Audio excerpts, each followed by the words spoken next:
Science is widely discussed in our culture. This is entirely appropriate because the gathering and ordering of information about nature has been a primary activity of the Western world. Since in the 19th century metaphor of Henry Adams, the dynamo replaced the virgin as our guiding spirit, but the nature of science is not well understood by the general public, although the popular press presents it as an almost magical source of knowledge and the predictive power that is practiced by a modern priesthood and from its laboratories and abstract theories radiates pronouncements on the nature of disease, colored lights, genetic codes, causes of crime, the weather, life and death, mental instability, pollution, earthquakes, the fundamental structure of matters, and the first 15 femtoseconds in the history of the universe. The average scientist is as confused about such questions as anyone else. Grade school teachers tell their classes that a scientist makes a hypothesis, takes some data, and discarded it. The hypothesis, not the data.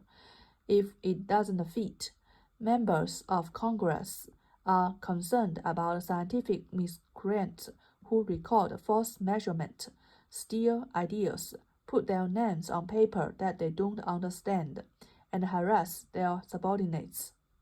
Members of Congress are concerned about scientific miscreants who record false measurements, steal ideas, put their names on papers that they don't understand, and harass their subordinates. Young physicists try to find jobs. Working scientists ignore most of this.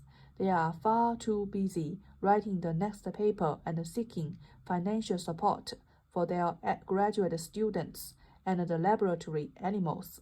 Individual scientists are often not well informed about the large-scale, hierarchical nature of science because they are too close to it.